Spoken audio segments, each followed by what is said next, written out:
All right, so when we look at organic chemistry, then it's sort of a continuum.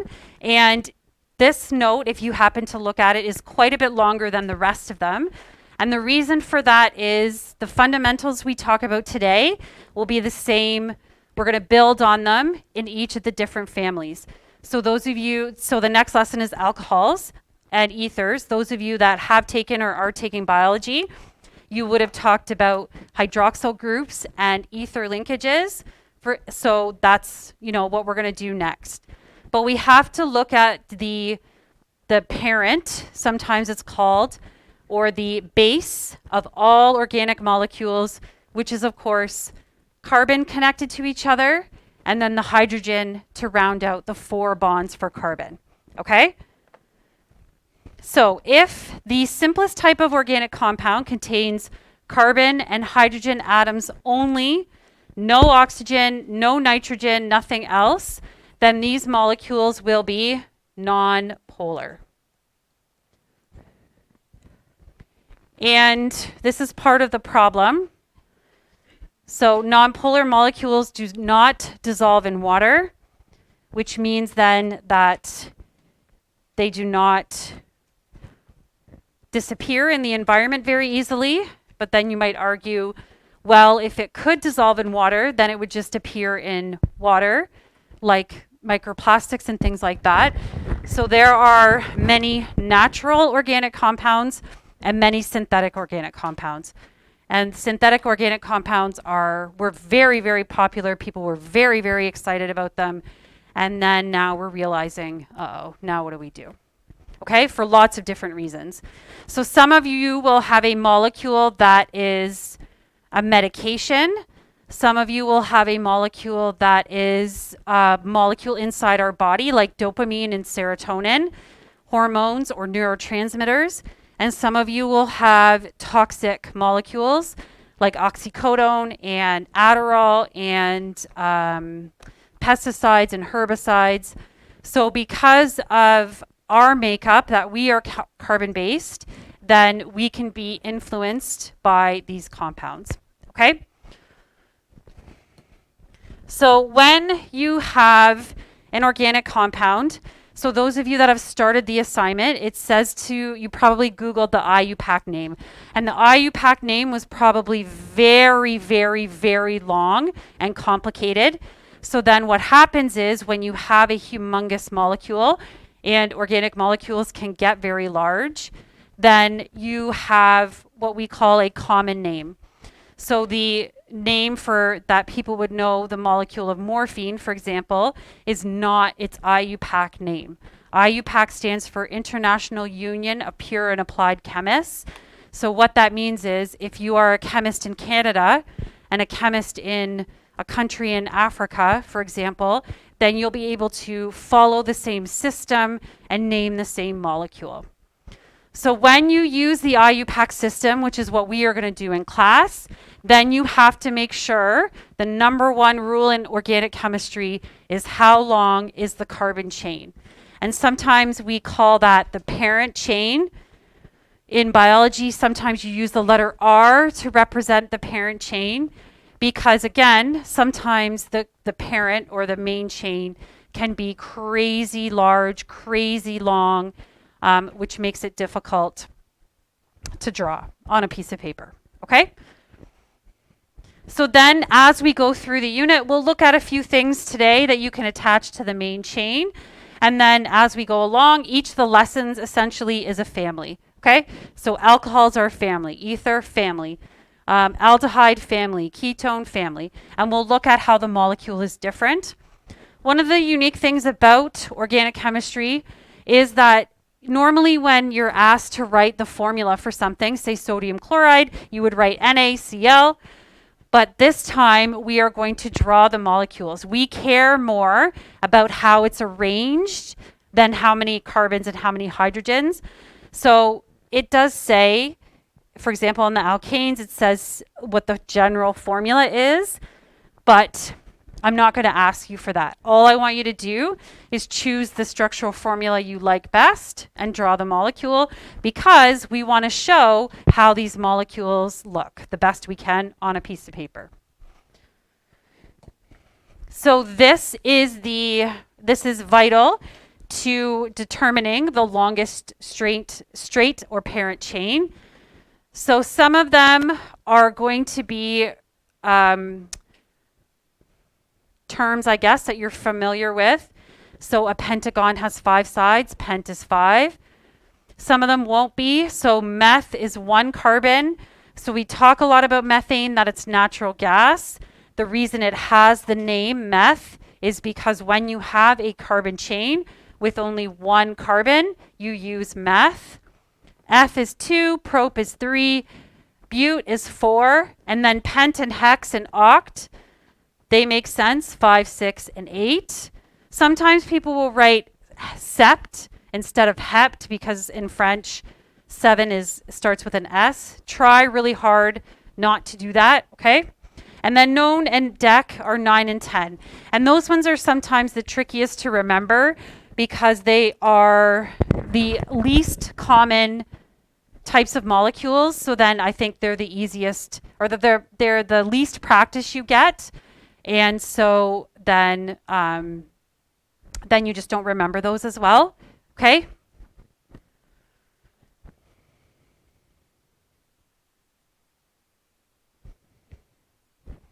So today, you might be like, I am never going to remember all 10 of these.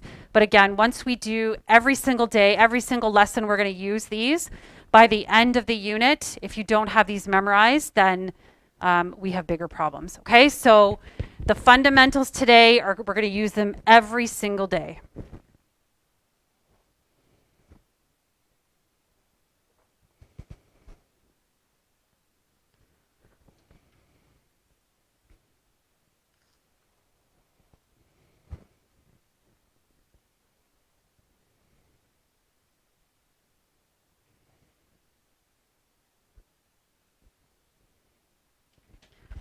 So if a carbon has the maximum number of bonds possible to different types of atoms, we call that saturated, or we say that it has only single carbon-carbon bonds. These are very, very stable. And what that means is the bonds are very, very strong. So they're very difficult to break. So when you have, except for combustion, all organic molecules will burn. So when you have an alkane or something with a long carbon chain and it's actually reacting, then generally speaking, that's very, very toxic and very, very concerning.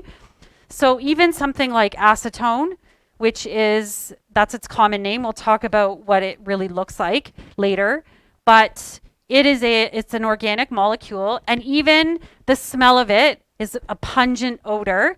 If you use acetone, like nail polish remover, in a poorly ventilated area, you can make yourself very sick, crazy flammable. If you get it on your coffee table or dining room table or whatever, it'll take the paint off. So anything like Varsol, all that stuff is very, very stable. So if it starts to react with something, then watch out, okay? And it does make sense. If we are mostly contained of carbon-carbon bonds, we want to be pretty stable, right? So it takes a lot to break down our molecules. So when you have single carbon bonds, we're going to use the ending ANE. Yes, this is the general formula, but like I said, I'm not really going to ask you for that. We're going to draw them, okay? So let's draw butane.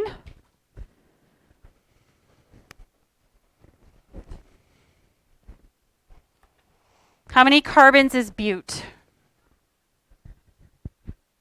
4. So usually what people like to do, especially when you're first learning this, you get 4 carbons and you bond them together at least once.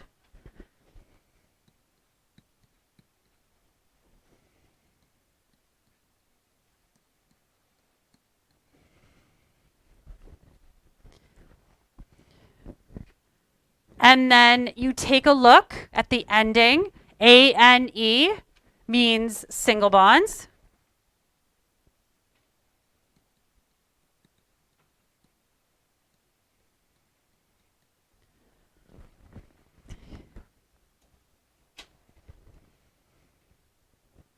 So 4 carbons bonded together, single bonds.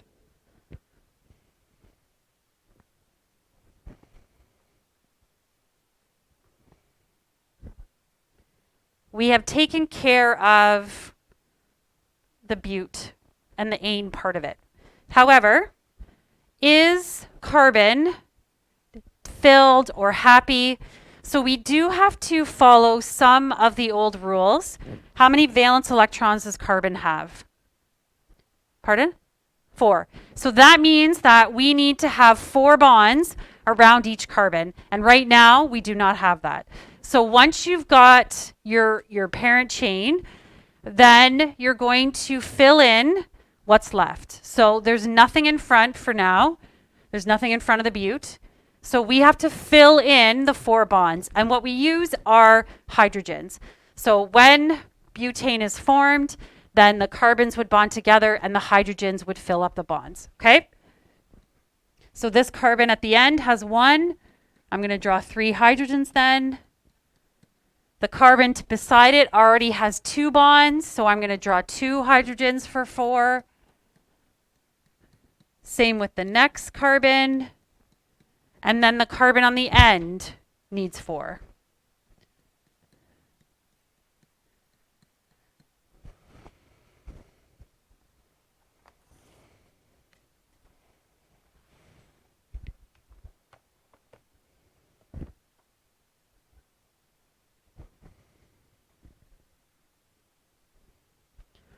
That is a lot of writing. Chemists are lazy, okay? So one of the things you can do is you can use ticks to represent hydrogens.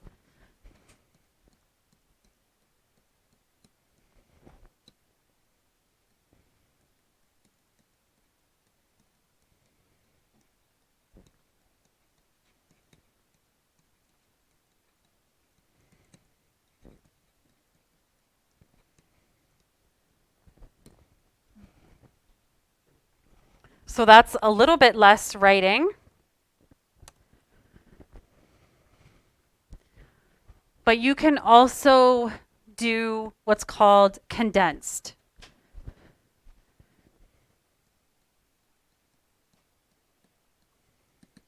So around the carbon on the far left, there are 3 hydrogens. So you can write it like CH3 condensed. Then the next carbon has 2 hydrogens. Next carbon has 2 hydrogens. And the carbon on the far right has 3 hydrogens. All of these are equivalent. I'd say your textbook likes condensed the best, but it doesn't really matter. Usually when students get to draw, and me too, I like to draw the parent chain first and then go back in and fill in the ticks, but it's up to you.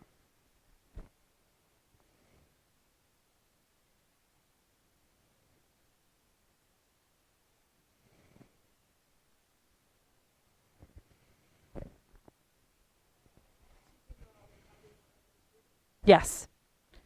Okay, so there should be, and I actually have some extras, a molecule kit near you somewhere. So let's build butane. Do another one.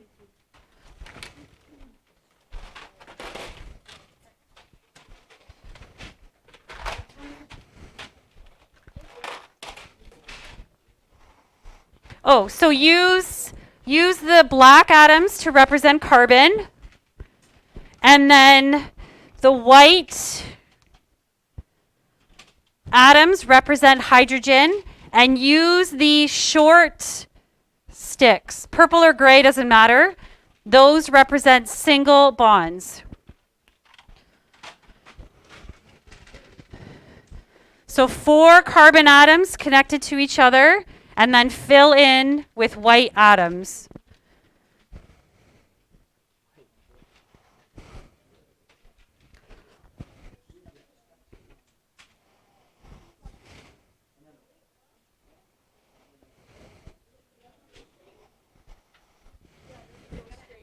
It doesn't go straight. Good. Yes. Keep building.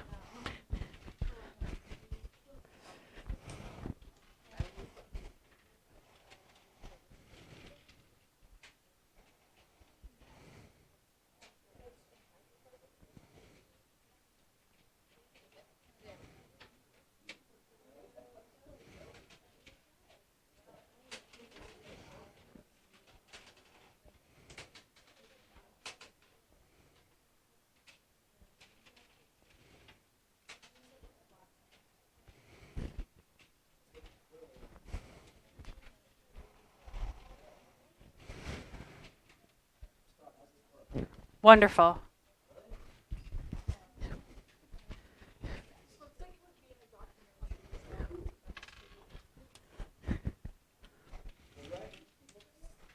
Hmm.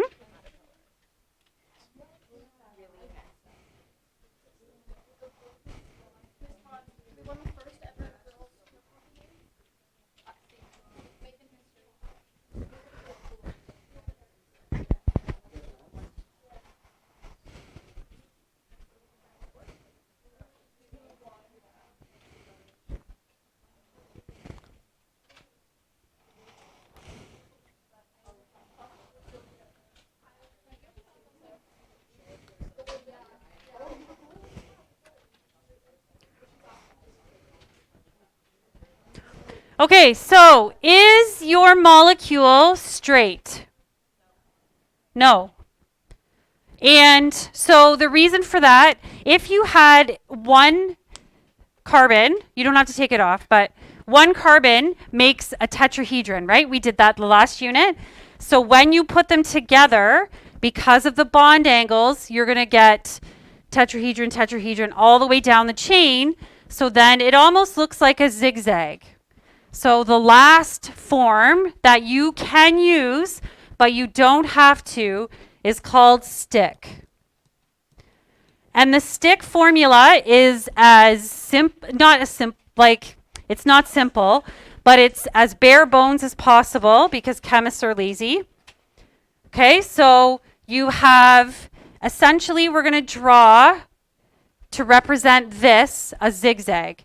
So a carbon, then a carbon, then a carbon, then a carbon, zigzag, okay? So if I do 4, carbon 1, carbon 2, carbon 3, carbon 4. This is another option as well. What you'll find is this probably maybe is not your favorite until we get to rings, and then you might find you kind of do a combination of both, okay? Which is okay. You do you. I know there is one question in the homework that the textbook has drawn as a stick formula. All the rest of them, they use something of the other three. So don't be too stressed. But when you do a stick formula, what it means is each point is a carbon. So carbon, carbon, carbon, carbon. The stick formula is nice because it shows you the shape of the molecule and it gets rid of all the filler hydrogens, okay? But if it's not your thing, you do not need to use it, okay?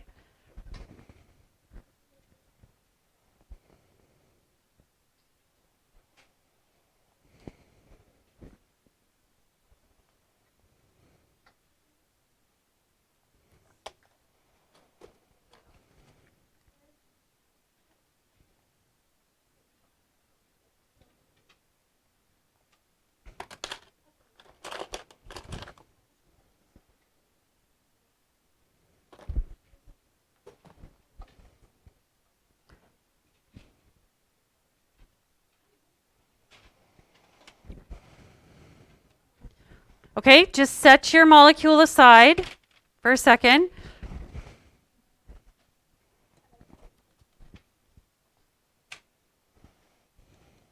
Yeah.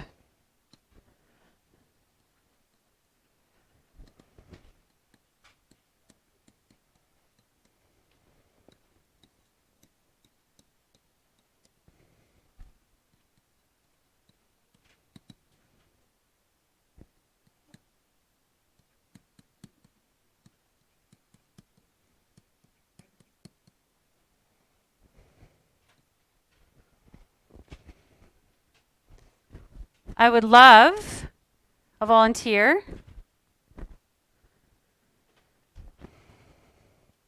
Actually, I guess I need 3 volunteers. Sure, pick which one you would like to do. Amazing.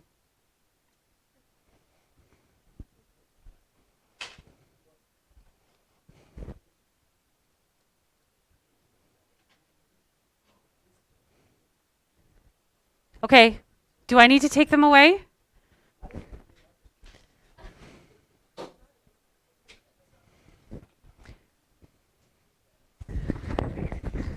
2 left.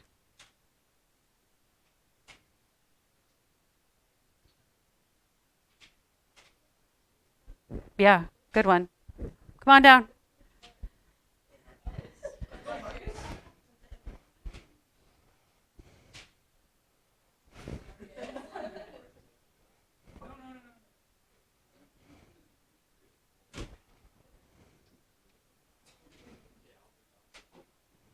Perfect.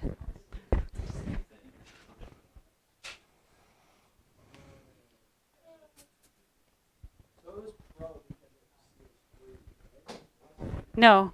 Why was it?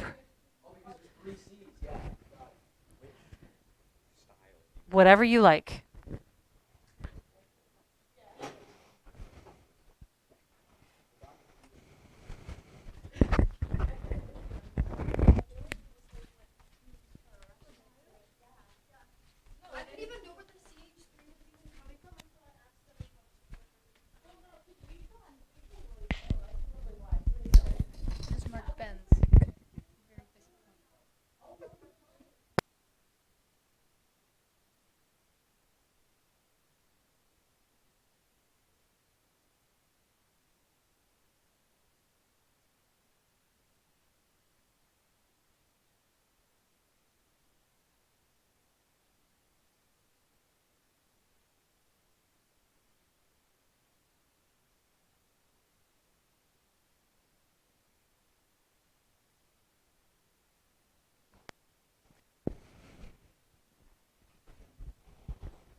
Thank you.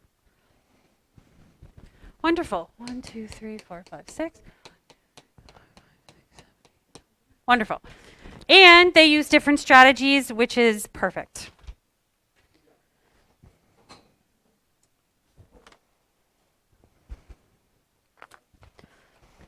Okay, so wouldn't it be great if it was always this easy?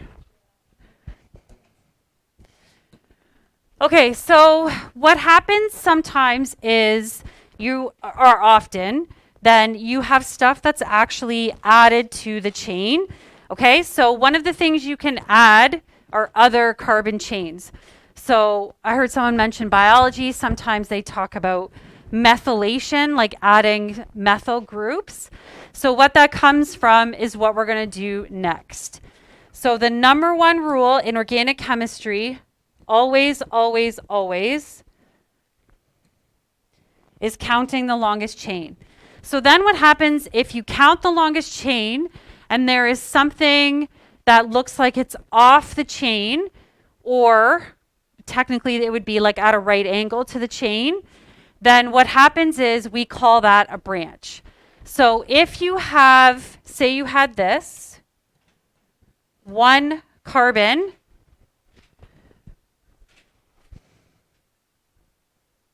what's 1 carbon? Good, methane.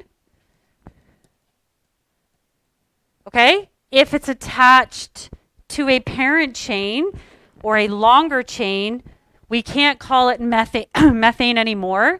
We call it meth, YL, or methyl, okay?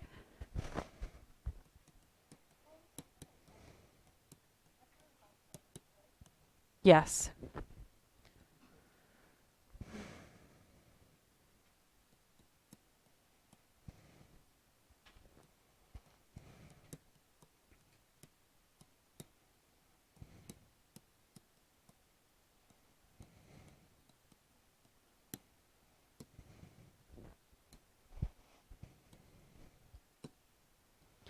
And if you left it, to be honest, with the ane ending, it would sound weird. Methane heptane, it's even hard to say, okay? So when you're always going to find the longest chain first and then check and see what else there is.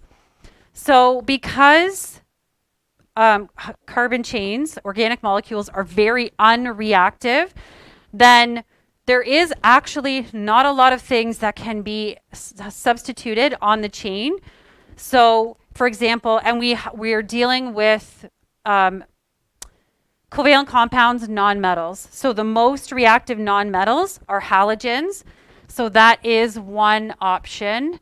You can have halogens substituted. So again, you know, why can't we just say chlorine? But instead of chlorine, we say chloro. Bromine becomes bromo. Iodine or iodine becomes iodo. Fluorine becomes fluoro. This last one I include only because of things like TNT. If somebody has that molecule, NO2 stands for nitro. Or again, if you're into healthcare, things like nitroglycerin, they would have nitro groups on the chain. But this is much more common, either a branch like methyl or ethyl, and then or a halogen. Technically, the very technical way to do something, if you have more than one group, so say you had a bromine and a chlorine, then you would just order them alphabetically. I don't take marks off if you don't do that. However, I can't guarantee that your, organic chemistry prof won't. Or if you check your answers with the solutions and it's out of order, that could be the reason why. Okay? So just be careful of that. All right, so what are we going to do?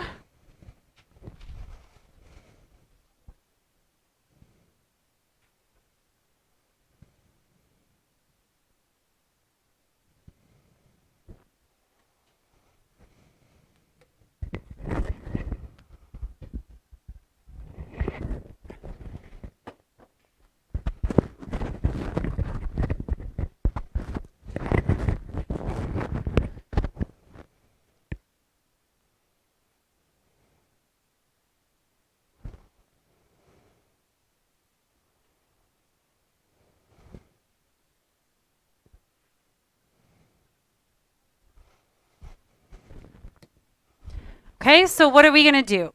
We're going to do these three things. So the number one rule, always, is count the longest chain.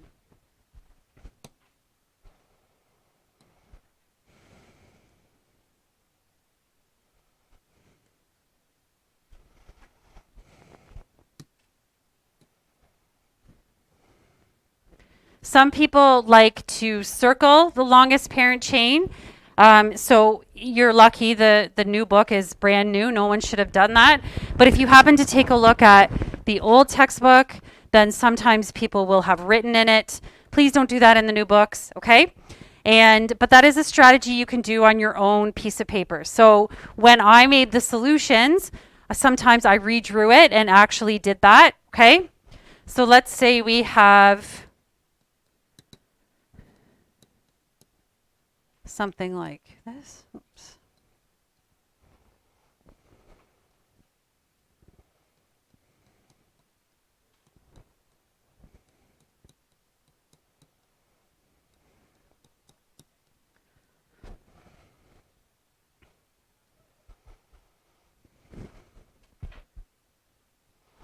So people will circle the longest chain to help them figure out where the parent chain is.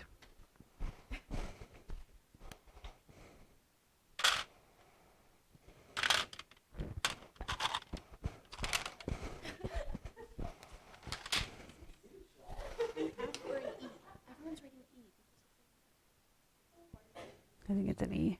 Okay. Sorry.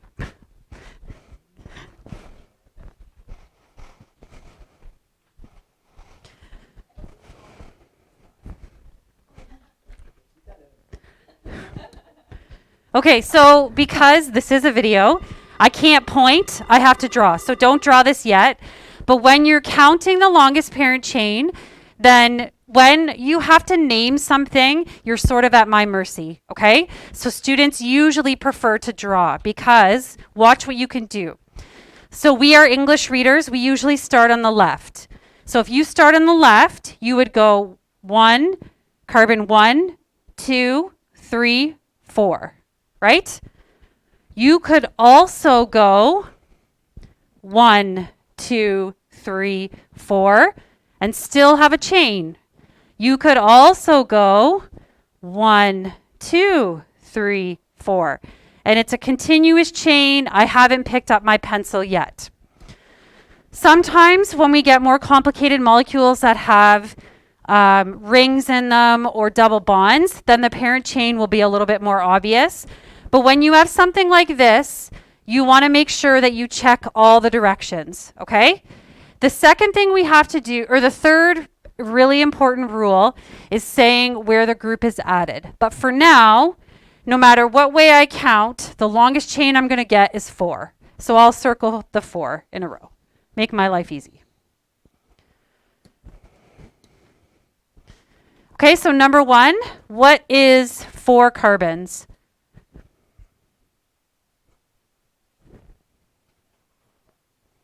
Bute? All single bonds, so it's ANE, butane.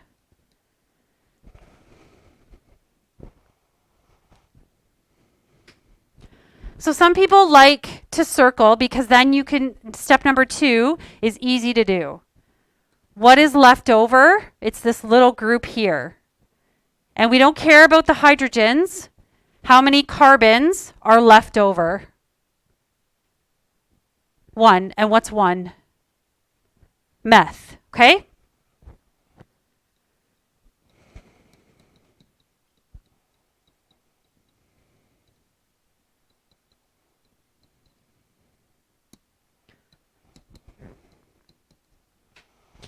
And again, we don't want to say methane butane, so we write meth YL.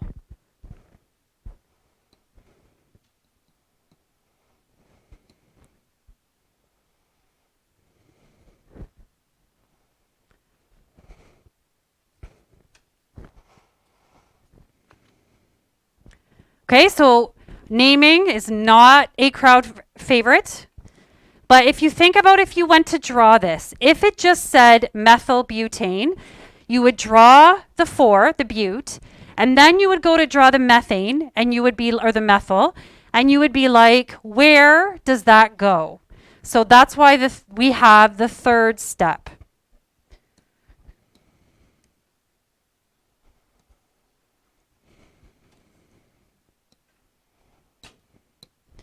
The D is cut off, sorry. Where is the methyl? And this is where we're going to follow the second rule of organic chemistry. You always have to use the lowest numbered carbon, okay?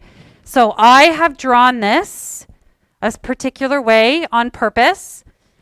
Again, when you get to draw, you get to decide, okay? So usually students prefer to draw. So again, don't write, yes.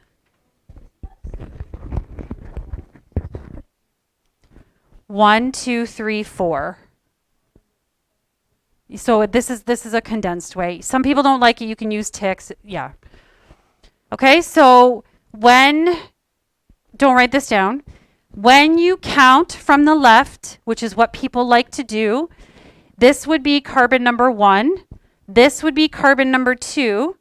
And then carbon number 3 in the chain, that's where the methyl would be.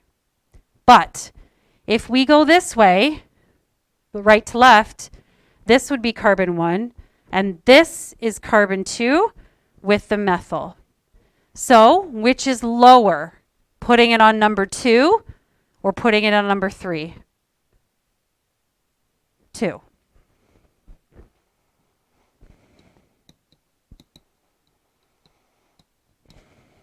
Okay? And now I'm running out of room. I'm going to, where can I write it? I'll write it up here. You can write it underneath, but I don't have any room left, okay? So the full name is 2-methyl butane.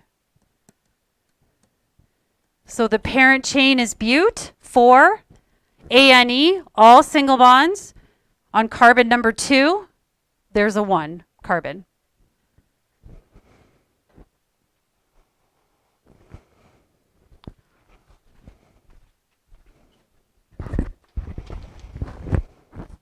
Yes.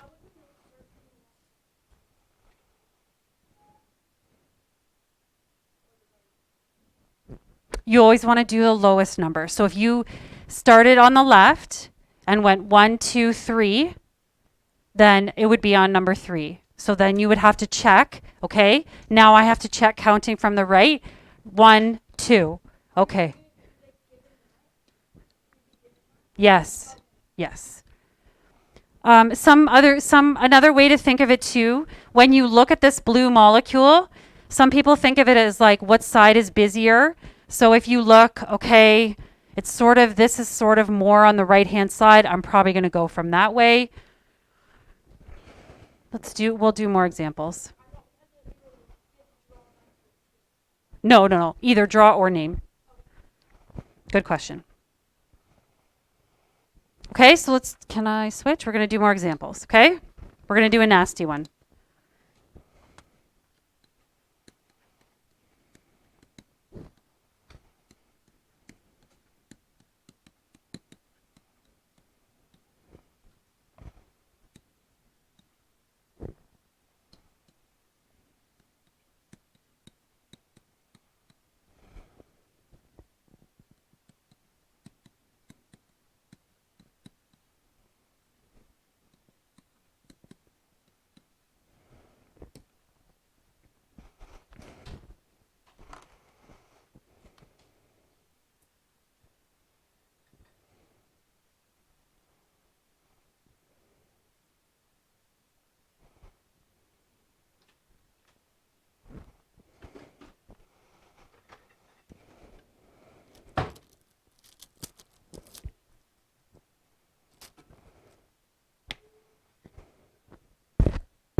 Okay, so this looks nasty and scary, right? So what most people will do is go to the end. How long should our parent chain be? What do you think? 7. Why do you say that? You're right. Why? Good. So this, at the end, heptane, is the parent. That's 7. So you can think of it even like a parent or the skeleton. Let's draw 7 connected to each other.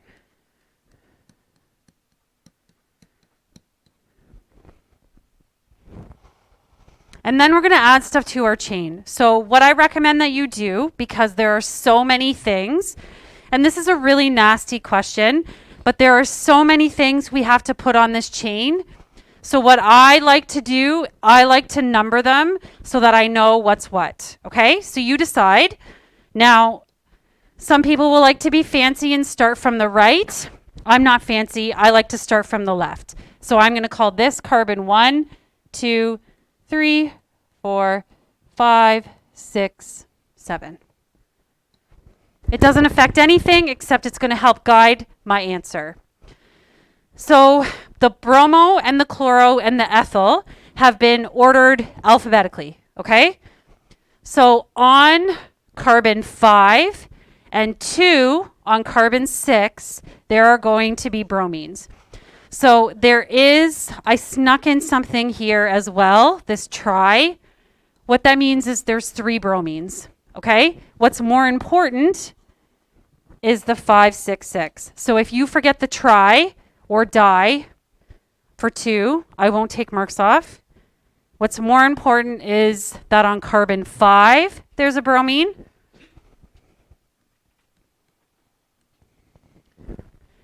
And 2 of them on number 6.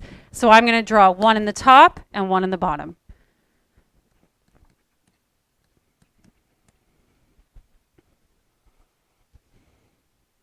Five, 6, 6. Chlorine is represented by chloro. Where should the chlorine go? Number 2. So I've called this number 2. It doesn't matter if you put it in the top or the bottom. Sometimes, to be honest, if I've written this too close to the question, I'll put it in the bottom because I don't like things squished, but it doesn't matter.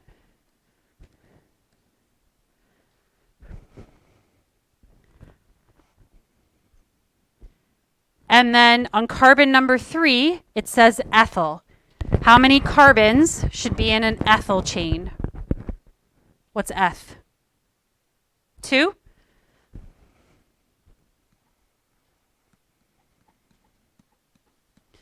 Okay, but the 2 carbons is not part of the hept because it says YL and not ANE. Okay, so carbon number 3 has to have a 2 carbon chain.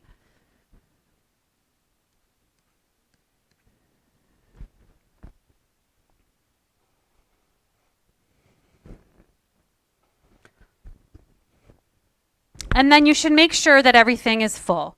So halogens only need 1 bond. They're good. But each of the carbons should have 4. So carbon number 1 right now only has 1 bond. So it needs 3 ticks. Carbon number 2 has 1, 2, 3 bonds. It only needs 1. Carbon number 3 has 1, 2, 3. It only needs 1. But then we have this ethyl. And the ethyl carbons also need to have 4. So they need some ticks. Carbon number 4 has 2 already. It only needs 2 ticks. Carbon 5 has 1, or needs 1, sorry, has 3 already. Carbon 6 has 2 bromines and 2 carbon bonds. It doesn't need any. And then carbon 7, fill in the 3.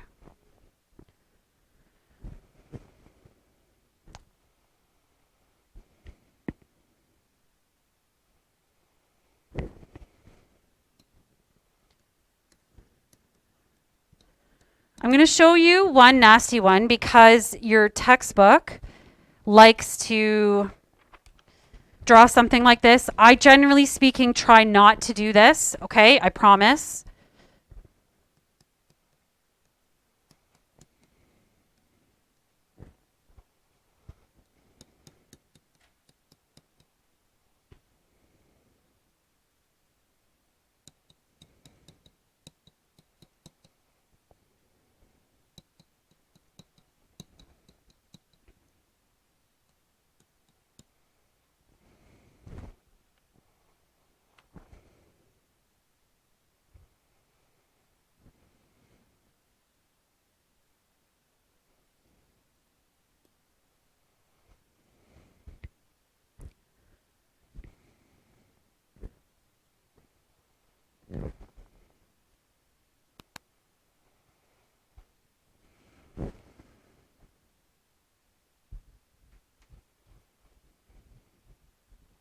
So sometimes it is sneaky like this, okay? So it's tempting to count like this. Don't write this down. Again, I'm just doing this because it's a video. It's like, okay, I think these should be the parent because they've drawn it like this. But so then that would be 1, 2, 3, 4, 5, 6 carbons. But technically, you could go like this. 1, 2, 3, 4, 5, 6, 7, 8.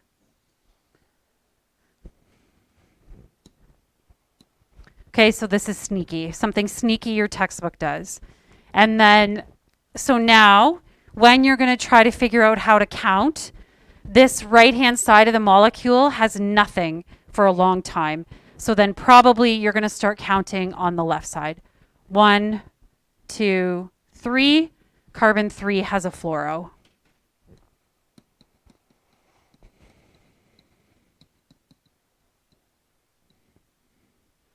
One, two, three, four, five, six, seven, eight. 8 is octane.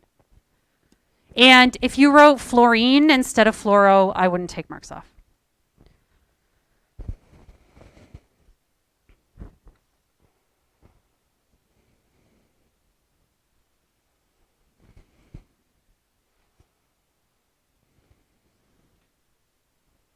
So really, you can kind of try your own answer. Like say you called this 3-fluorooctane, then if you went back and tried to draw oct, if you didn't write 8 or something like that, like, but I guess you would have to know.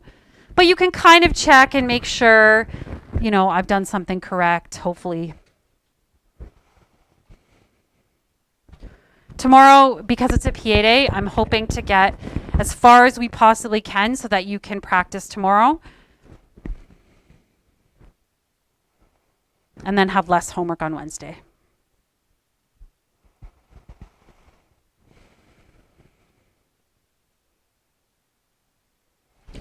Okay, so alkanes, because they are nonpolar and have only carbon-hydrogen bonds, they have the weakest intermolecular attraction, which is London dispersion.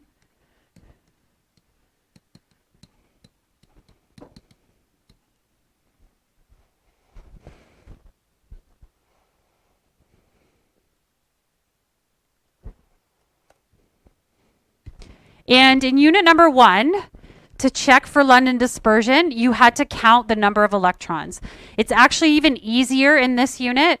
So all you have to do when it says look for more atoms in the molecules, you can really just count the number of carbons. So methane has weaker intermolecular attractions than butane or pentane or whatever, okay?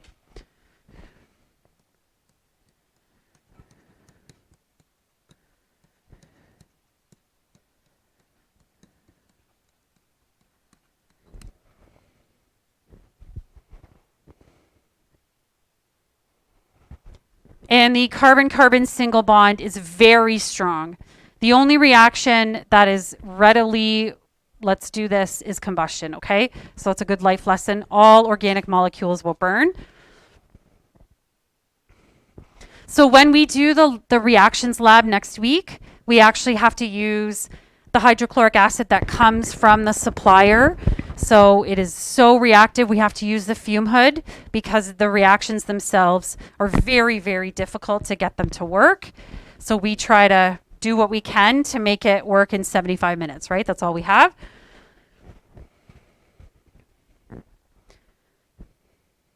We used to have career week at St. John's.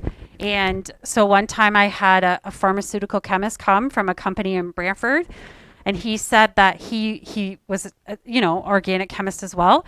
And he said that sometimes he would set up a reaction and like 13 or 14 hours later, he would come back and check the products. So obviously, we can't do that. So we have to get our reactions to work the best we can. So you're going to be extra very careful next week.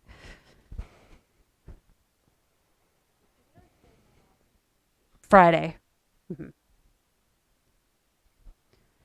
But one of the possibilities. Some people do not love organic chemistry, so then maybe you want to wait. The next formal lab, which is in like November sometimes, not super far away, is a really good lab too. So don't feel bad if this isn't your thing and you don't love Friday's lab. It'll still be good.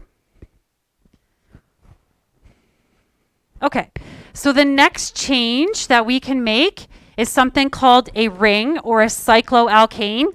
So if you want, you can take your molecule, take one of the bonds off and one of the hydrogens off and connect them. And you get this shape. So this would be cyclobutane. And what shape does it look like?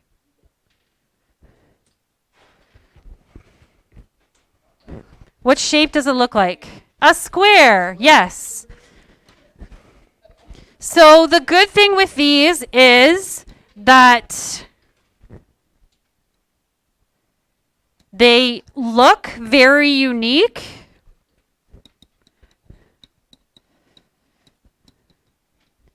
So they're usually easily recognizable on the page, so that's good.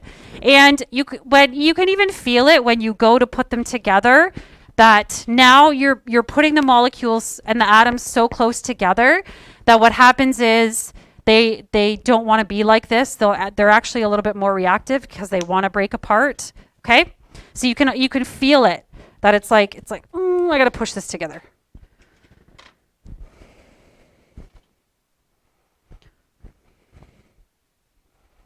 And so similar to what we've just done, I don't usually make you draw octagons and heptagons and nonagons and decagons.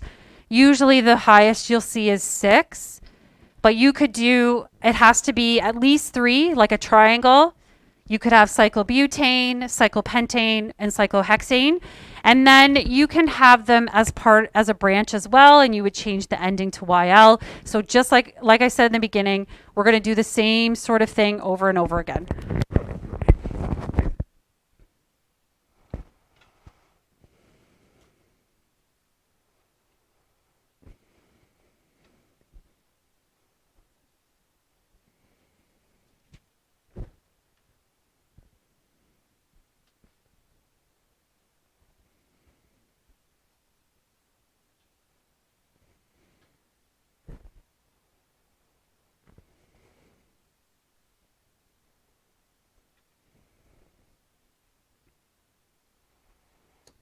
Okay, so most of the examples are more like 2 and 3, but sometimes you get it where there is a branch.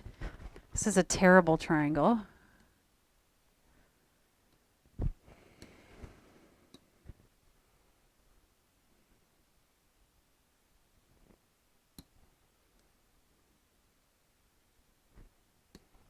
I get to cheat. One time I had a student and she gave me this thing. And I can make shapes on my page.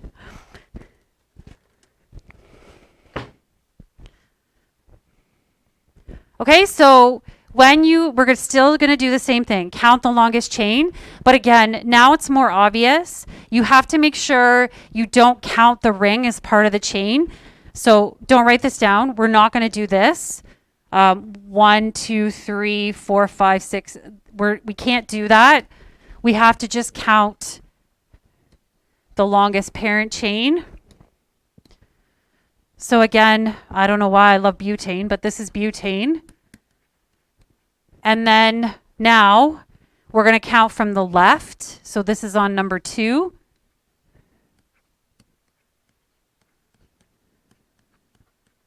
Cyclo, prop, because 1, 2, 3.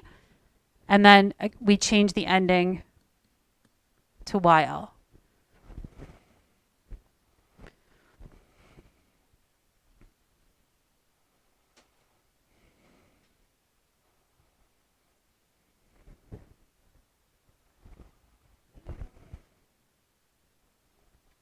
The triangle's 3.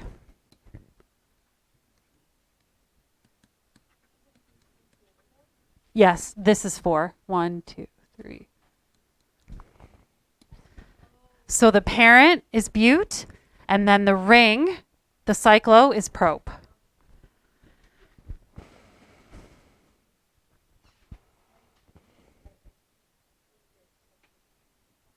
Mm-hmm. When you have a ring, one of the good things about a ring is there's really no beginning and no end. So because we always want to use the lowest number, for something like this, sometimes you'll see it written really simply. So this ring structure, what would we call this? Good, cyclobutane.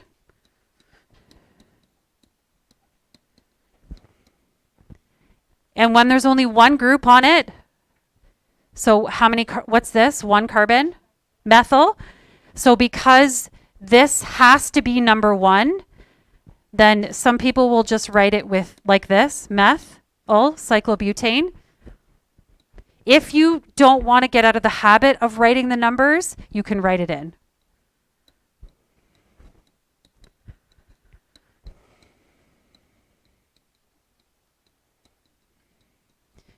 So it's good and bad. Even this would be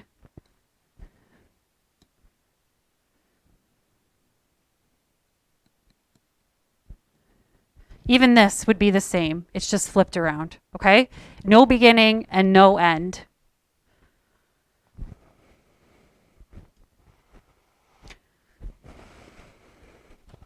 So do your best. I am no artist. I'm going to cheat and use my shapes, but do your best. Hexane is a hexagon. See, this is 5. This is a pentagon. I freehanded this, so it's not great. Just do your best, okay? So we have 2 things this time. And again, if I look at this molecule sort of over here on the right-hand side is a bit busier. So I'm going to count from the right.